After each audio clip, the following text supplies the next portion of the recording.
Okay, this is kind of a classic question. I was talking to a coworker who has questions. The intention to the questions mostly trip me up, make me question my faith. But the question he had was where the wives for Cain and Seth came from. And then, if incest is bad now, how was it not back then? Right. Okay. So the guys obviously already got the answer. You only have two people at the very beginning. It's Adam and Eve, and they're having children. And so the wives of Cain and Abel have to either come from their sisters or from their nieces, because Cain and Abel and Seth later on were not the only children born to Adam and Eve. And so, Cain, for example, could have been, in his hundreds when he finally got married. Well, there's a lot of time to have a couple of generations of children there, and so you could be marrying your grandniece in that kind of situation. They had longer lives at that point too. Okay, and so he already knows that it's coming from a family member. At that point, at some point, a brother and a sister had to be a husband and a wife. You have the same thing with Abraham later on. Abraham's wife Sarai was his half-sister. And so they had the same father. They didn't have the same mother. And he married his sister. And there's no condemnation of Abraham in that situation. The command against incest that we take as being part of our society is from the book of Leviticus. And so it's not until after Moses comes along that there is a command that you're not to marry a brother or a sister or a close relative in those instances. And so something's changed between Genesis chapter 4 and the book of Leviticus. And the thing that's changed is humanity. And so at one point, God obviously tells Adam and Eve to go out and be fruitful and multiply, and that's their children also. They need to be fruitful and multiply, and God blesses that. And then at another point, God says, okay, stop. These are the people that you're allowed to be married to. These are the people who are allowed to have children. And that's really the point of marriage in that instance. And so what changed? And what changed was humanity. And so you had a genetic bottleneck, for example, at the flood. All of humanity is killed except for Noah's family. And now you got a situation where the genome, the amount of genetic material, has been slashed radically.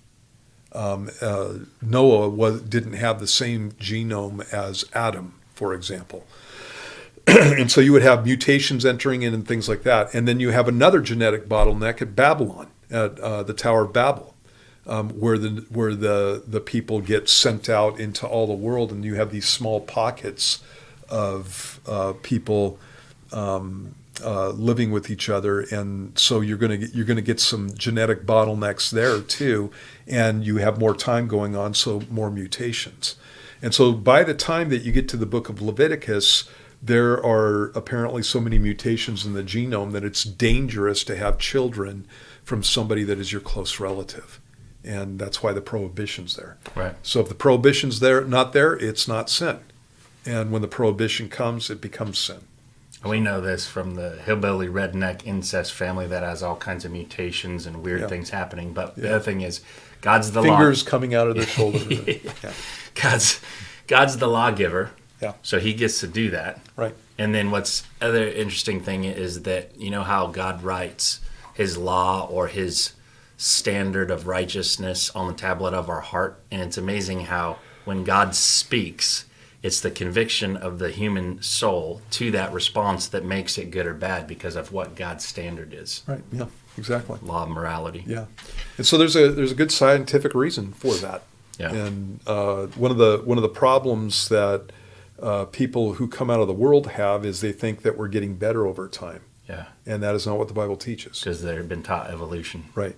We're not getting better over time. We're getting worse over time. Yeah. And that actually is even an issue right now. There are geneticists who are worried about the human genome because we have so many point mutations that are taking place in each generation. You are 400 mutations removed from your children. Yeah. And you're 400 mutations at least removed from your parents in your genome. And that compound gets bigger each generation. Yep. So the spread is getting wider. Yep. The other thing I noticed that when you travel the world and you look back in history, there is no way, and I'm painting with a broad brush as far as society as a whole, that we are smarter. We're far dumber than the ancients. Their ability to do architecture and their recipe for concrete and all this stuff. It's like you look at the pyramids and the things just that they did, and it's like we are not getting better. Yeah. We're getting worse on all kinds of levels. Yeah. One of the things that we are doing better is collecting information. That's true. Technology. That's it. Yep. You know, it's like all you got to do if you think that you're way more advanced than any of your parents or great grandparents is go back and read their books. Yeah, you can't understand them. Right. You read a book from the 1800s, and it's not a different language, and it's not that the language has changed. You don't have the vocabulary anymore to be able to pick up on what's being taught. You know what's going on there, and it's because we have all these mutations. Well, it could be mutations. It could be bad education. So yeah, that's true. But the only thing that's getting better is the ability to collect and retain information.